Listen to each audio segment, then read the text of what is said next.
În fiecare gară se verifică bagajele, ne scanează la corp, de-aia trebuie să veniți din timp neapărat aici, pentru că durează controlul pașapoartelor, totul. Noi nu avem niciodată, nu avem bilete Nu avem, singurele bilete sunt pașapoarte. Deci ăsta cred că e primul tren care ajunge chiar la fix sau cu vreo jumătate de minut mai târziu. Sunt de la 2000 ceva de metri altitudine și avem palmieri pe aici și soare și cald. E ceva total atipic ce se întâmplă aici. Pe aici e atât de pustie treaba încât nici nu găsim pe cineva să întrebăm unde e caza aia noastră. Noi am găsit China în care nu e niciun om. Mă o să caut un om. E pustie total. Om! E vreunul pe aici prin China? Aici suntem cazați și eu am senzația că parcă suntem într-un muzeu, așa arată. Uitați-vă ce nivel de detalii sunt aici pe pereți. Existau cazări chiar mai ieftine, la 7-8 euro. Ce nu mă așteptam eu, numindu-se supă de ciuperci, să aibă și carne în ea. Noi mâncăm carne, din fericire, dar altfel ar fi fost o experiență ruinată. Ne-a venit și nota și este cea mai scumpă masa noastră în China. Doamne, ce am ajuns să facem aici în China, incredibil. Primim cadouri și bem vinuri din astea la... Din astea scumpe. Da, din astea scumpe. Hai noroc. Nu mă așteptam să fie așa aici. E incredibil ce frumos e. Superb e. Se vede așa dealul acolo. Mamă, e cel mai frumos magazin pe care am văzut în viața mea. Am ajuns în gara de nord într-un final. Ia uitați ce frumoase e, au înflorit florile. Dar uite cât de frumoase sunt, mă, iubire. Deci o să-mi fie dor de orașul ăsta, jur. Da, e așa, nu știu, și aerul și florile astea așa peste tot și toată atmosfera. Mi-a plăcut la nebunie aici în Cuming, sincer spun. Foarte frumos. Deci ideea e salutare că astăzi pornim spre o nouă destinație. Ne-a plăcut foarte mult orașul, rămânem în provincia asta.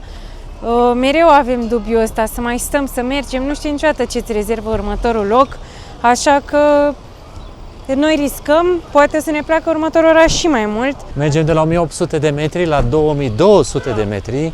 Da. Nu știm cum o să fie vremea acolo, noi nu suntem neapărat atât de pregătiți cu haine groase, dar exact așa cum a spus și Yasmin, am mai fi stat aici, dar totuși trebuie să mergem, pentru că, nu știu, asta este misiunea noastră, să călătorim, să explorăm. Da, deci suntem la gara de nord, nu din București, ci din Kunming. Agitație mare, aoleu, și ambulanța aici.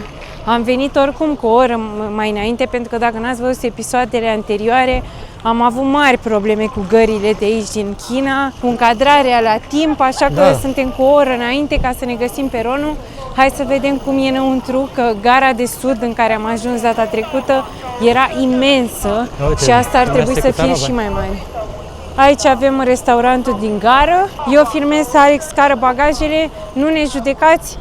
I-am spus că vreau să le car și eu pe alea mai mari, dar nu mă lasă. Hai să vedem care e și aici procedura de verificare. Uite, în față deja sunt niște porți din astea unde o să ne verifice bagajele. În fiecare gară se verifică bagajele, ceea ce poate părea enervant, dar uite și acolo cu mâinile pe sus, când scannerul ăla te bagă. Da, ne scanează la corp. De-aia trebuie să veniți din timp neapărat aici, pentru că durează controlul pașapoartelor, totul. Și trebuie și gentuțele astea mici. Și gentuțele și tot. Deci te nebunesc, numai camera cred că poți fi. În spatele meu sunt scannerele astea, dar îți iau și fața, îți iau și corpul. Zici că ești în filmele SF, așa te scanează, jur. Ia uitați câte trenuri și câte porți sunt aici. Bine, nu scrie în engleză, uneori scrie. Partea bună e că eu am aici aplicația, o să vă las oricum link-ul pentru a rezerva trenuri, în care îmi spune exact că avem trenul numărul așa, la poarta nu știu care, vagonul. Noi nu avem niciodată, nu avem bilete nu în avem, China. singurele bilete sunt pașapoarte întotdeauna și trebuie să mergem acolo la ghișeu unde este omul care scanează. Ok. Că aici poți să treci doar cu ID card chinezesc și porțile se închid, atenție, cu 3 minute înainte, iar noi cu 2 minute înainte, când am fost la granița cu Vietnam, am urcat în tren, am avut un noroc fantastic. Eu nu cred că dacă eram cetățeni chinezi, nu cred că ne-ar fi lăsat, că știau că trebuie să respectăm regulile, dar au făcut excepții. Și aici e un ghișeu. Să vedeți episodul ăla. Wow, abia aștept să văd poarta aia, că ajungem, că eu am mare emoții cu trenurile din China, pentru că unul la mână pleacă întotdeauna la timp și dacă ai întârziat, ai pus-o, clar, a plecat fără tine. Și doi la mână, gările astea sunt imense și mereu am senzația că mă rătăcesc. Noroc cu Yasmin, că ea are toată tehnologia, aplicațiile și așa mai departe. Și chiar sunt curios dacă aplicația unde scrie 6B va fi poarta corectă. Hai să vedem. Oricum, gările astea îți dau senzația de aeroport. Ba chiar am văzut aici, da, gări mai mari decât multe aeroporturi. Da, clar. Și am văzut că există tren de aici direct în Laos. Deci ei au dezvoltat calea ferată să poți să pleci din China până în Laos cu trenul. Mi se pare genială treaba asta. Ce mi se pare mie înspăimântător e că trenul nostru nu e afișat pe panoul ăsta. Poate n-au avut loc, că sunt prea multe. Deci de aia mergem să căutăm mai întâi poarta, ca la aeroport, te duci să vezi cât de departe e poarta și după aia te mai plimbi tu prin zonă. Am găsit poarta și trenul există, așa că acum ne relaxăm pentru vreo oră și ne vedem din tren. Hai că a început îmbarcarea, e o înghesuială aici și mă enervează că mulți vin să te fenteze pe stânga. Ce să faci? Asta e mersul. Și iarăși aici ni se verifică pașapoarte, evident, partea a doua. Sunt foarte curios să vedem cum să fie și în tren. Fii atent aici, ne punem bloc start și când se dă drumul încolo, o rupe în rândurile. Hai că ne punem și aici, Eu fii nu vreau atent. să mă îngrămădesc, că oricum avem locurile asigurate, Da? știi? Deci nu e o problemă foarte Nu mare. trebuie să prinzi locul și aici nu prea se pune în locul tău, dacă se pune le zi să se dea și cu asta basta. Da, deci e greu până ajungi în tren, cam asta e problema. Aici pe peron toată lumea are indicații clare, deci fiecare stâlp din ăsta indică numărul vagonului. Noi avem vagonul 7 și trebuie să remarcăm și asta, zici că ești la box, nici nu vine să pun mâna pe el, că poate e și curent Da, în el. chiar. Dar zici că ești la ring de box, știi? Dar din n-am ăla, mai văzut asta. Da, deci ca să nu, Doamne ferește, cineva să cadă sau să se arunce pe calea ferată, există această cordelină de protecție și acum eu mai am o obsesie. Care? Să vedem dacă trenul vine la timp și dacă ajunge la timp. Hai să vedem. Mamă, ia uitați trenul cum arată, tocmai ce ne intrat acum pe peron. E destul de asemănător cu cel din Japonia, cu Shinkansenul. Micuț așa și de viteză. Mi-a spus Iasmin că ăsta este unul din trenurile de viteză și imediat să ne pregătim să intrăm pentru că trenul trebuie să plece la și 58 și acum e și 54. Ești pregătită să urmă în rândurile? Nu. Deci trebuie să ne mișcăm foarte rapid. Uite ce tare s-au ridicat chestiile astea în aer și acum ni se dă accesul către tren. Problema e că... Este o grămadă de oameni. Exact, și ușa e mică și până se eliberează, până intrăm, e un pic de stres, dar pe E scurt... cam în grămădeală. Da, eu zic că nu o să plece fără noi, dar vedeți ce bulzeală e. Mama, eu, doamnă, acolo la intrare de nu-i ceartă, hai mai repede, bulzeala e maximă. Dar locurile sunt foarte faine, adică uite cât spațiu ai aici la picioare. Eu nici măcar nu m-am dat pe spate, dar ai mult spațiu. Și avem și tăviță. Avem și tăviță, avem și priză pe aici, pe jos, din câte pot să remarc. Și condițiile sunt chiar super faine, adică abia aștept să deschid laptopul și să continuăm la editarea vlogului, să vină vlogul nou pe YouTube. Ce părere Iasmin? Că uite, s-a lăsat gardul, este și 59 și deja ne pregătim de plecare, ce să mai... A și plecat? Ești copil, deci fii că se Te-a întârziat un minut oricum. un minut, dar de-aia Trebuie urc să la femeie. recupereze. Da.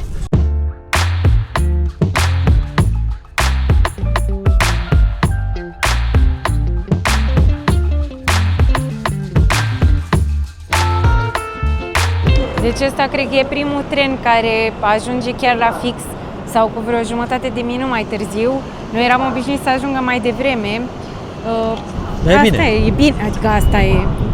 Noi începem să fim cârcotași, mă, deci nu se poate așa Nu, ceva. 30 de secunde întârziere, chiar nu e posibil așa Nu. ceva. Da, deci drumul nici măcar nu am simțit 2 ore aici, trec ca într-o clipită. N-am Exact. pus să faci nimic. Zici, Nimic. mamă, ne punem în tren, ne scoatem măsuța, ne punem pe măsuță, lucrurile. A fost mult prea rapid totul. Dom'le, mergeți mai încet, că n-avem și noi timp să muncim serios acum. Și am ajuns în acest oraș, Dali. E foarte ușor să ții minte că e Dali, de la pictor, nu? Adică Da, dar n-are legătură. nu are legătură. Și deja văd numai munți împrejur, numai dealuri. Sunt foarte curios cine va rezerva și această expediție. Iubirea, uite-te și tu, zici că e rachetă, mă frate, și vezi că uite acum a intrat nou conductor, a făcut schimbul probabil. Zici tu cum arată. Arată bine, arată foarte asemănător cu trenurile din Japonia. Nu? Ăsta, Așa am zis și Deu. eu cu Shinkansenul. Da. Și ăla verde e din ăla mai local, îl vezi de Da, vis-a-vis. ăla cred că e cel mai slow. Exact. Și ăla e mediu, ăla verde. Mai bine, tu mi-ai făcut surpriză și mi-ai chemat pe cineva să mă aștepte aici? A, uite, ne așteaptă toată lumea aici. Cine sunt toți oamenii ăștia? Dar țipă toate la ieșile din noi? gară e așa un vacar pentru că ei n-au voie pe peron. Uite-te și în stânga polițistul ăla ce baston are frate lângă el. Deci poliția stă sus pe aia și imediat te altoiește dacă nu ești cu minte. Eu sunt cu minte. Mama mia, când îi vezi așa... Vezi, iubire, ce frumoase sunt lămpile astea de pe stâlp. Ele sunt practic, au scop de iluminat public. Uite ce frumoase sunt. Iar podul Uite ăsta... munții, mă, iubire. Și munții, mă, iubire, uite ce frumos se vede, Doamne! Acum văd mai bine ce e în fața noastră. Wow! Arată spectaculos! Ce tare! Și vezi că suntem ca într-un fel de lighean, așa, vezi că sunt peste tot munți, peste tot pe dealuri. Și avem șansa că e cald, e bine, adie un pic și vântul, e perfect. Dar uite-te iarăși, infrastructura la fel. Câte benzile de biciclete și toate cele. Acum o să luăm autobuzul 8. E aici frumos tot organizat lângă stația de autobuz, doar am traversat un pasaj și deja ne urcăm în autobuz. Unde, din păcate, va trebui să plătim iarăși cash, pentru că n-am instalat nu știu aplicație și aia, bine că avem cash-ul. Opa, ni hao. Ai, uite aici, vezi.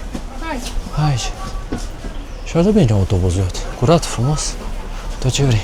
Mergem 48 de minute, 30 de stații. 30 de stații? Mama mia! Mergem direct în orașul vechi. Da?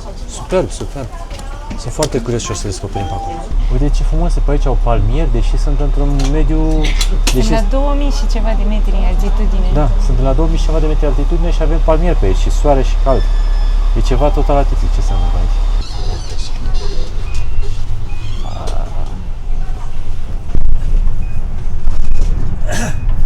Arată și gara, arată și palmierii ăștia și tot.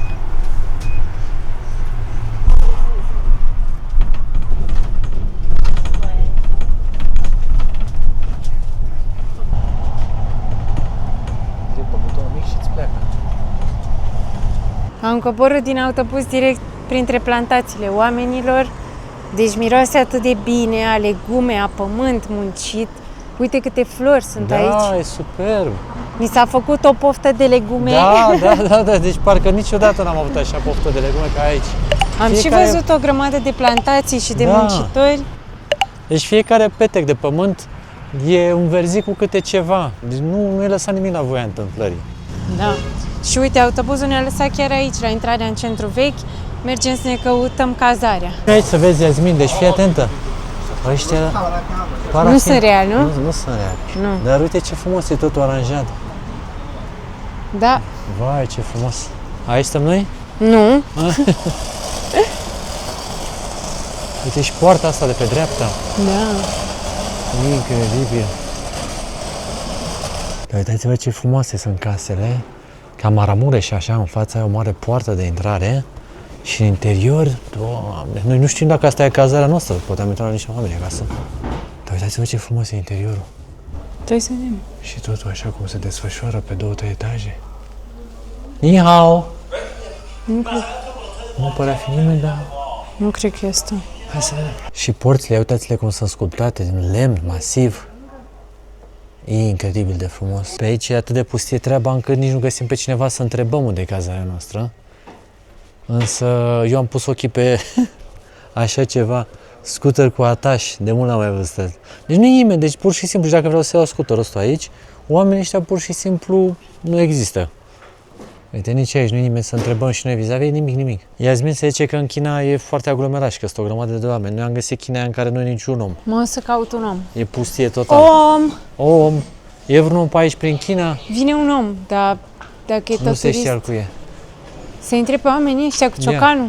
Iasmin a ajuns să discute cu oamenii de la electricitate. Băteau niște cabluri pe pereți pe aici. Ni hao.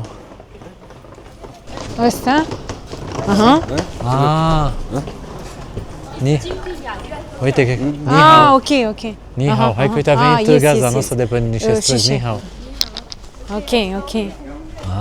Aici era bine, uite. Aha.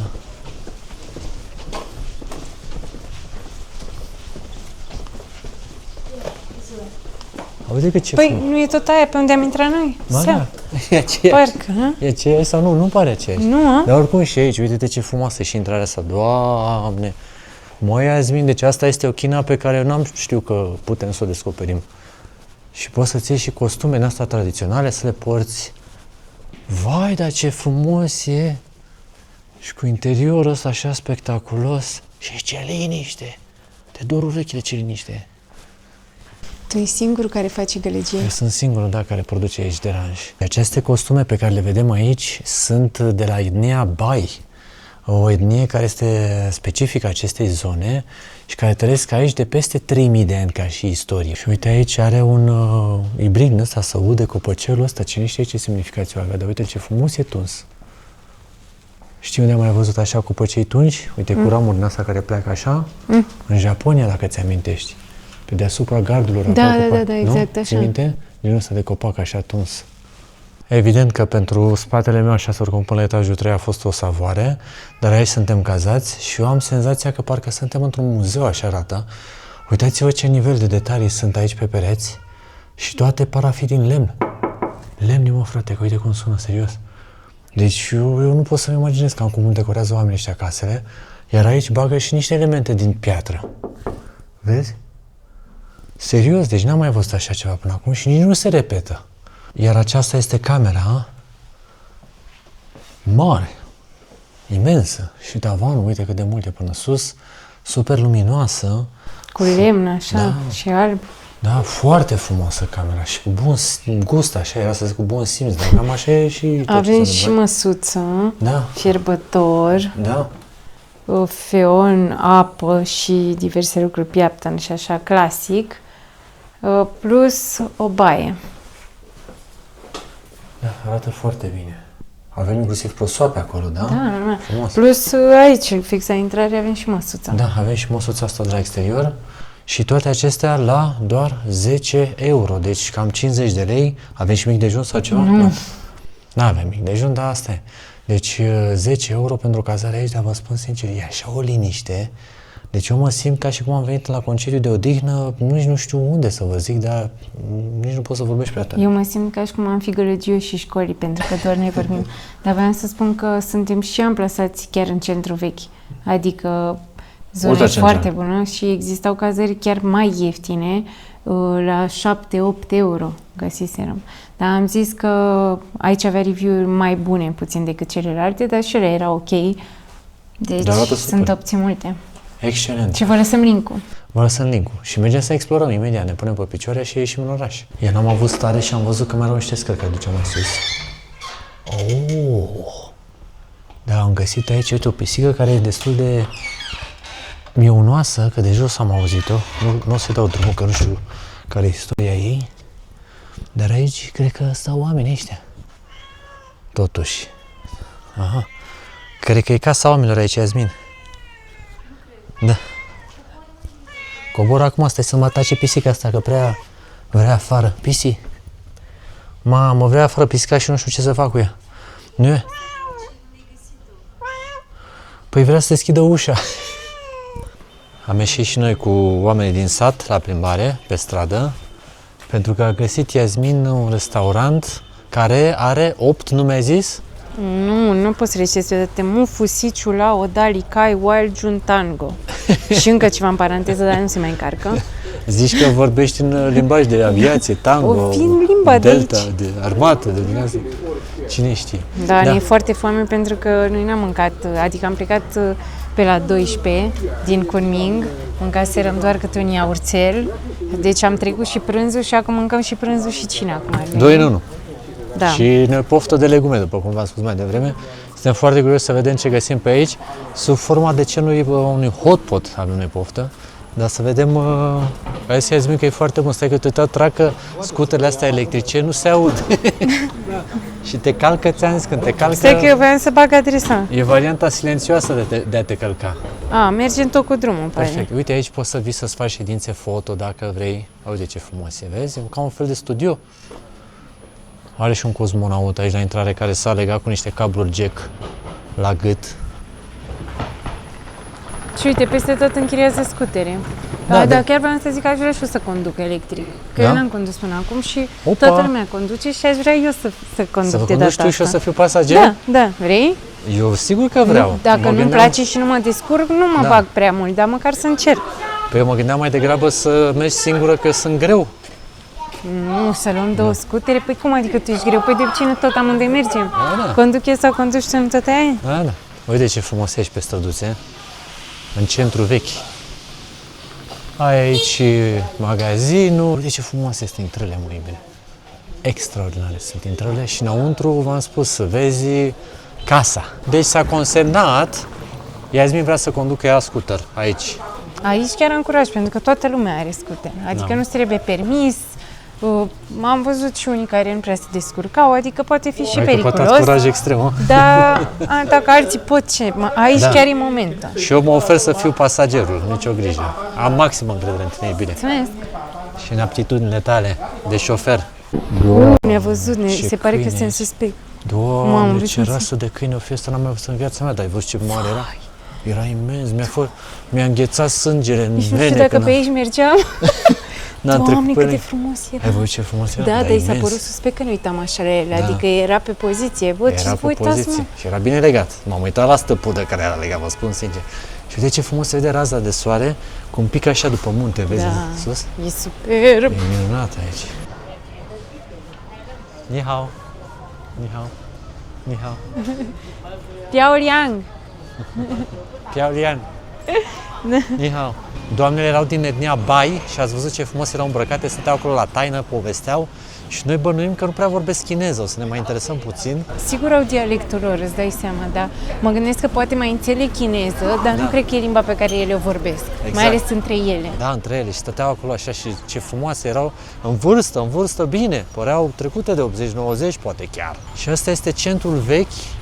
De am crezut iubire că centrul vechi e ăla, cum să zic, cam așa, dar văd că e frumos rău centrul vechi. Nu, da, e oraș turistic totuși. Incredibil, deci eu am crezut că centrul frumos, e îmi prea place frumos. mult.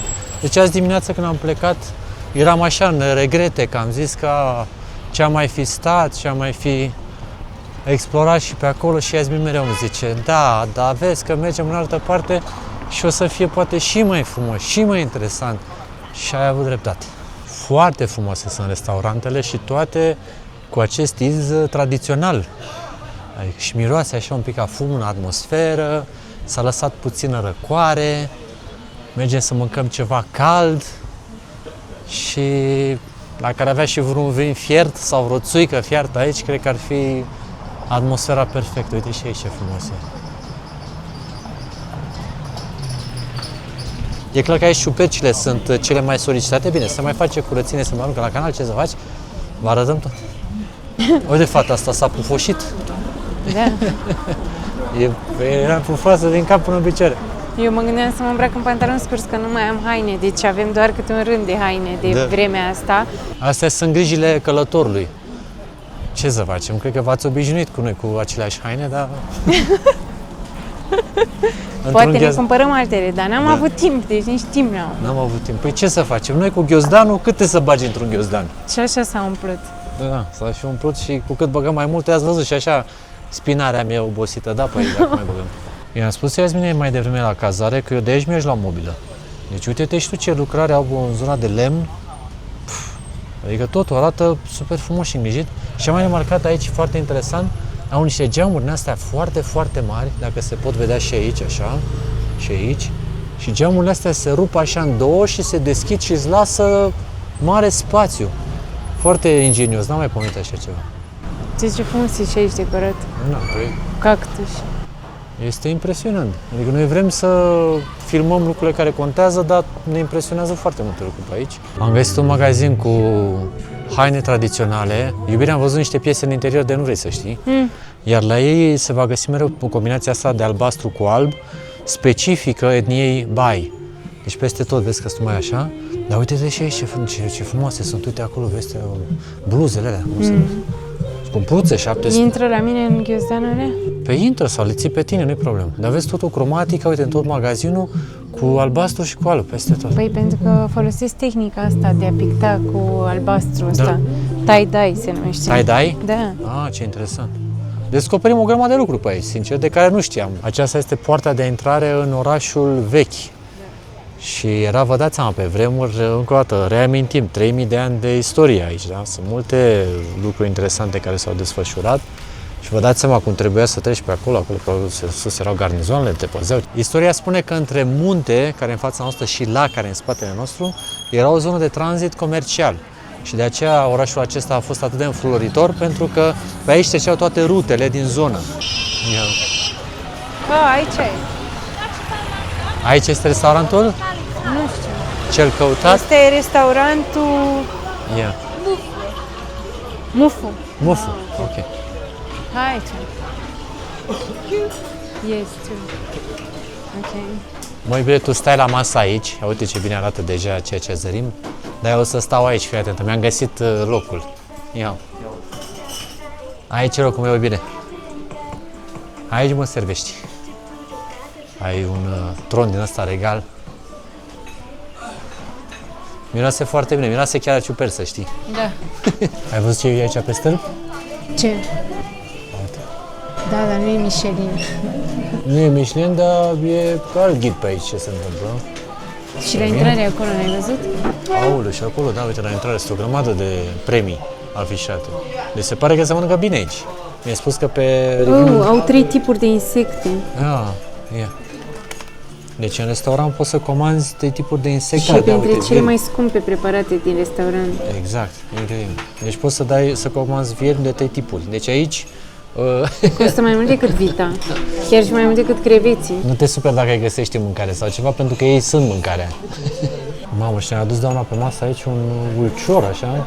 Eu cred că e ceai ăsta, nu? Este noi pe sănătate de gândire de China. Da? Pare interesant. Ok. Hai că luăm așa, sper să nu fie prea multă mâncare. Nu știu, vedem. M-au inspirat oamenii de lângă. Da? Dar uite-te la ulciorul ăsta, nu ce crezi că o fie să... E mare, deci vezi că aici nu mai ai ce să mai comanzi.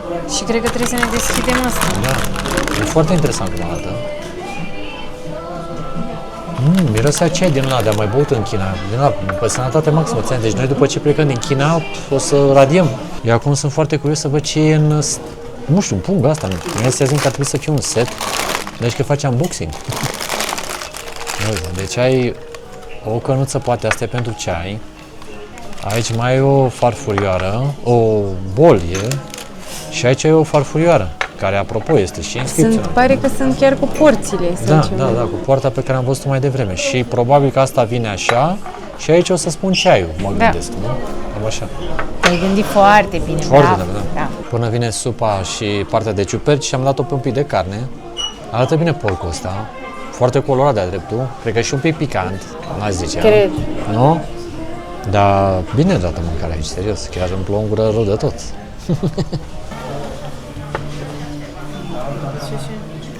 Ia uite, iubire, ce ciupercuțe ai aici. Ciupercuțe ai vrut, ciupercuțe ți-am dat. Un fel de supă de ciuperci sălbatice. Arată foarte bine. Și alb, așa, zici că e de burtă, dar nu e. Mamă, și ai luat și dumplings. Eu, inspirată fiind de colegii de restaurant care au comandat tot meniul, am zis că nu putem să comandăm un fel, 2, măcar 3. Da. Așa că am luat o supă, niște dumplings-uri și porc. Deocamdată porcul e super bun, cred că și supa e specific local, iar dumplings-urile la fel sunt cu ciuperci. Da. Și o masă foarte autentică. Chiar că e autentică și cu ceaiul ăla la căldare. Într-un restaurant foarte faimos, de-aia am ales locul ăsta, e foarte popular pe Maps. Nu știu de ce, am văzut și niște figuri celebre pe aici, e singurul restaurant plin pe care l-am văzut până acum, am zis că trebuie să încercăm. Chiar dacă poate fi un tourist trap, erau și mulți chinezi care recomandau restaurantul și pare ok. Da, e foarte ok. Inclusiv o doamnă care e actriță pe aici, celebră, a fost la acel restaurant, s-a făcut un meniu după numele ei, e bine. Și ulcica asta, ți-am zis, e demențială. Eu mă gândeam că o să facă și după numele nostru un meniu. Până și noi suntem un an cu ghiozdan. În curând, urmează. Supa nu e spectaculoasă așa, adică nu are un gust foarte intens, însă este foarte, are textură și simți cumva că e foarte sănătoasă, pentru că toate legumele astea din interiorul ei sunt fierte și e gust din la real, adică se vede că n-au pus potențiator de gust sau ceva de genul. Ciuperci sunt foarte bune, zeama e așa, un fel de supă aromată cu niște ciuperci. Trebuie să vă placă ciupercile oricum, adică dacă nu vă place, normal că nu o să comandați asta, dar se simte gustul de ciuperci destul de mult. E bun. Și vezi că depinde și de ciuperca pe care o prinzi, că unele dintre ele sunt foarte gustoase. Păi da, toate sunt gustoase. Da. Ce nu mă așteptam eu, numindu-se supă de ciuperci, să aibă și carne în ea. Deci aviz vegetarienilor, mai bine vă înțelegeți cu oamenii și întrebați, pentru că eu aș tinde să cred că e un preparat, adică eu nu mă așteptam. Noi mâncăm carne, din fericire, dar altfel ar fi fost o experiență ruinată. Ciupercile de zeama, dacă o bei, este o reală savoare, pentru că are inclusiv în ea castraveți, morcovi, salată. E un amestec foarte interesant. Serios, deci chiar... Respiri sănătate. Exact, cu cât mănăci mai mult, cu atât îți place mai tare. Voiam să vă spun că am mâncat deja un dumpling și nu mă așteptam. Noi să știți că suntem cunoscători, adică am încercat dumplinguri în China în trecut și în Taiwan și în Hong Kong. Astea sunt cumva cum n-am mai mâncat. În primul rând că umplutura e diferită, fiind cu ciuperci. Au și carne, din nou scria că sunt doar cu ciuperci, cred că au carne de pui. Dar exteriorul e efectiv ca o pastă din aia foarte frezișche, un ravioli sau raviolo, nu știu, pastele umplute mari și proaspete, foarte moale la exterior, așa, nu știu, parcă mi-a făcut-o acum pe loc. Și umplutura la fel foarte... Sunt curioasă să guste și Alex, hai, ia să... Da? Da, că eu am gustat deja, asta e a doua, ok. dar el n-a gustat. Deci e rândul meu să mă bag la ravioli cu Jasmin. Cred că l-am influențat. M-a influențat poate sau nu prea, hai că vedem imediat. Apropo, supica s-a dus așa ușor, ne era un pic de foame. Cred că n-am mai văzut așa farfurigoare ăștia pe aici de mult. Vecinii noștri au plecat și au lăsat jumătate de masă plină, apropo de asta. Să nu-i zi sus. Și luăm cu un pic de sos așa și facem direct degustarea rapid, să nu pice ceva pe aici. Foarte interesant. Nici nu simți exteriorul. Așa e. Nici nu simți exteriorul, dar foarte condimentat. Și carnea foarte aromată. Chiar e foarte bună. Adică e ceva tipic, n-am mai mâncat. Și parcă un pic de cuișoare, așa un pic de bere. Ușoară, nu știu. Ușoară. Foarte bună. Da, foarte, foarte interesant. Am spus, Dar dar sigur au carne. Da, au carne, deci... Oricum, o masă pe cinste, adică și porcul ăsta a fost foarte bun. Da, exact. A mai rămas un Totul pic așa. a fost foarte bun. Da. N-a fost tourist trap, se Da. pare. Singurul nostru moment de panică a fost în clipa în care noi uitam la vecinul de aici de la masă. A luat ceaiul din ulcică, l-a pus prima oară în cană, după care l-a luat și l-a pus în bol și l-a amestecat bine. Și din bol ce credeți că a făcut cu el? L-a aruncat în coșul ăsta de gunoi care e de desubt. Și atunci am zis, hai de capul meu, Jasmin, ăsta nu era de băut, cred că era doar de încălzit vesela.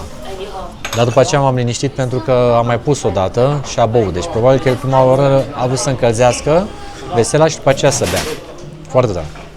Am mai învățat ceva nou. Ne-a venit și nota și este cea mai scumpă masa noastră în China. O spun cu zâmbetul pe buze pentru că a fost foarte bună mâncarea. E 147 de yuani. Avantajul este că aici nu trebuie să lași ciubuc, deci e prețul final. Și asta înseamnă undeva la vreo 90 de lei. Acum, o dată, părerea mea că m-a meritat, adică masa a fost chiar delicioasă, mai ales că la noi a fost singura masă pe ziua de azi. Da. Cum ți-a plăcut? Am comandat 3 feluri de mâncare de obicei.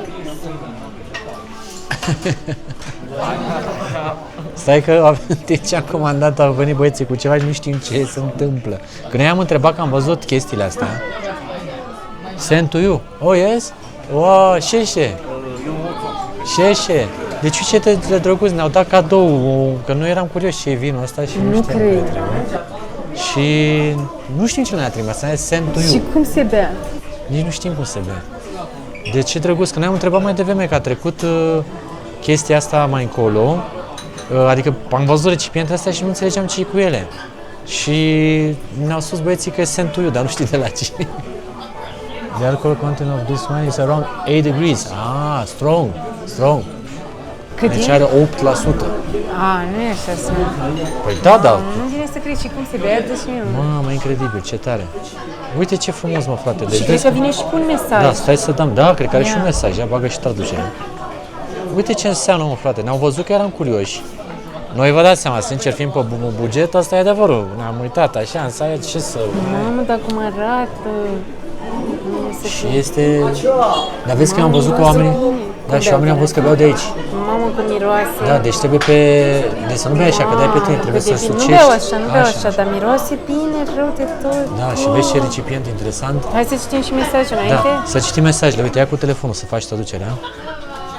Wow, dar impresionant. Ce frumos din partea lor. Pure chai. Pure chai. Am văzut în meniu, așa mi se traducea, dar nu știu exact ce înseamnă, dar investigăm după aia. E tipul de ceai. Așa se numește, pure. Păi nu e ce, că e vin, nu? Da, dar așa se traduce. Așa Hai se să bem, numește. să nu se răcească, Hai. e rece, Păi cald e cum rece, e. e rece. E rece. Miroase înainte. Ia. Doamne, ce am vrut să facem aici în China, incredibil. Primim cadouri și bem vinul din astea la... Din astea scumpe. Da, din astea scumpe. Hai Ia. noroc, hai noroc. Hai noroc. Doamne ăștia, să fim sănătoși. Să trăim tot așa. Să împărtășim experiențele astea cu voi. Miroase, miroase. Ia.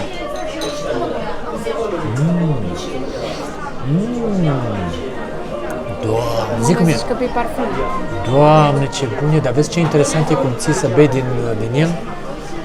Zi, tu ai mai băut așa ceva în viața Nu, ta? dar eu are de băut, glumeam, e logică de băut, dar dacă ar avea o pompiță poți să te și sprezi. Da, deci e e foarte- cea mai aromată băutură pe care am băut-o vreodată. Wow, ce tare e. Dar nu e tare deloc. De Da, cred că e se și gustos, numește da. ceai, pentru că are cât bere aproape, între bere și vin, ca și tărie, 8%, ai zis? Da. Și e ca un ceai foarte aromat. Da, dar foarte tare recipientul ăsta, prin asta m-a atras cel mai mult. Când am văzut aspectul lui, vezi? Da, pare ceva foarte antic. Da, ceva regal. Ți-am zis, 3000 de ani aici, oamenii știu ce fac. Așa beau probabil pe vremuri. Foarte tare, un regal. Hai să mai iau și o guriță așa, mă uns pe suflet. Și e foarte interesantă forma asta când o bagi în gură, că parcă, nu știu cum, ți se mufează așa, nu știu, ai încercat? Și mie se pare că arată ca un gândăcel elegant. Da, da. Foarte Arată mișto. foarte interesant. Excelent. Deci, încă o dată, cea mai scumpă masa noastră, dar top. Chiar foarte tare. O să vă lăsăm locația restaurantului. Dacă veniți aici, merită. Doamne, deci e și mai frumos orașul ăsta acum că s-a lăsat seara. E plin de suveniruri. Foarte frumos. Bine, și după vinul ăla de flori. vă dați- Altfel vezi viața după un vin de Am flori. florit Am florit totul, da. Dar uite-te și hainele ce Și frumoase muntele, sunt cum și se vede muntele, acum că s-a da. lăsat lumina. E incredibil ce frumos e. Superb e. Cum se vede așa dealul acolo și lumina asta așa violetă. Super, super tare. Oricum, eu vă spun sincer, nu mă așteptam să fie așa aici. Deci, iubire, îți mulțumesc că m-ai adus pe aici, sincer spun. Plăcere. Eu aș fi rămas la oraș dacă era după mine așa. Găseai mereu ceva de făcut, dar aici e și mai frumos. Și o atmosferă așa de vacanță și magazinele și tot. Super, super. Uite și acolo, vezi că e un bar la vezi, Am pe înțeles roșu, că e și așa. viață de noapte. Da, se deschide și viața noapte, da? Începând cu fontul și continuând cu aspectul. Eu nu vreau să intrăm așa chiar cu bocanci în magazinul omului să-i filmăm așa, nu? Dar uite-te și schiurile astea ce frumoase sunt, vezi? Sunt schiuri din alea antice. Dar uite mă, stilele japoneze. Da. Wow, ce frumos e. Intru în pui, nu mă pot abține, să știi. Întreabă dacă poți lua. Ni hao. Ok. Șeșe. L-am întrebat pe bietul om să nu mă certe după aia că îi filmez pe aici. Dar uite ce frumos e magazinul, ce elegant. Și miroase așa a piele. Așa vintage. Da, Și da. tablourile astea, uite câte frumoase sunt. Dar n-am văzut așa magazin frumos de vintage. Uite-te și Vai înăuntru. de mine. Wow, uite-te și aici, ai grijă că e o treaptă. Doamne, dar ce e aici? E un întreg univers și fii atentă câte straturi sunt, că mai e o zonă aici și mai e încă o zonă și mai în E spate. cel mai frumos magazin pe care am văzut în viața mea. Incredibil cât de frumos e. Nu mă așteptam, adică am zis că de afară și ce are nenea pe aici, ce bijuterii. Da, deci uite, aveți celor care sunt colecționari sau vor să vadă ceva piese frumoase, aici chiar puteți găsi chestii speciale, părerea mea. Ce vezi pe aici, excelent. Și în spate vezi că sunt și tablouri și haine, uite, dacă ți-e fric să știi că putem să venim aici. Dar e clar că nu știu de unde au chestia asta cu schiul, dar iubirea aici o fi și iarna, cred că e și zăpadă aici, nu? Da, mă, iubire. normal. Deci e clar de treaba, de-aia sunt schiurile pe aici. Superb. Și o să merg până în capăt de tot ca să avem imaginea completă. Uite și niște icoane. Iar aici tablouri. Și te poți să stai așa aici liniștit. E clar că e cineva care e foarte pasionat de artă. Cred că aici e locul unde se așează și stau așa la o discuție. Și uite, asta e o altă mască din asta tipic japoneză, acolo am văzut-o. Nu prea se vede că e lumina cam slabă aici, dar e mai bine să zice masca mai găsită aici. În orice caz, camera nu poate să redea frumusețea acestui loc, vă spun sincer. E ceva special. Locul ăsta definește perfect orașul Dali. Flower and mushroom. Exact, floare și ciupercă sau flori și ciuperci. Foarte vibe orașul, îmi place. Are un șarm aparte. Uite cum arată și magazinul ăsta și cum arată doamnele în spate, vezi cum florile, cum culeg. Nu, experiența e ultra premium, adică aici nu se joacă. Dar e foarte cromatic totul, adică vezi ce frumos în spate cu flori, cu totul. Mamă, și ce fumegă aici grătarul cu... Da, și aici fumegă un grătar care e de fapt un grătar portabil. Ia uite, motocicleta frumos, businessul care întotdeauna se poate reloca în funcție de unde sunt clienții. Ni hao. Ni hao. Uite și astea ce drăguțe sunt. Dar arată ca niște creionașe, vezi Da. cum sunt ascuțite, le-am mai văzut pe astea. Și astea cât de negre sunt, mamă, și astea... Nu zici că sunt jnițele astea? Doamne, câte tipuri de ciuperci, n-am mai văzut așa. Ce? Oameni buni și frumoși, noi o să încheiem aici, vrem să mergem să ne odihnim. Vă mulțumim că v-ați uitat la noi. Nu uitați să ne dați și nouă un like, un subscribe, un comentariu, un hype de curând și ne vedem în următorul vlog. Vă pupăm, numai bine, ceau, ceau! Iasmin se zice că în China e foarte aglomerat și că sunt o grămadă de oameni. Noi am găsit China în care nu e niciun om. Mă, o să caut un om. E pustie total. Om! Om! E vreunul pe aici prin China? Vine un om, dar dacă e Nu tot se știe turist, al cui e. să intre pe oamenii ăștia cu Ia. ciocanul.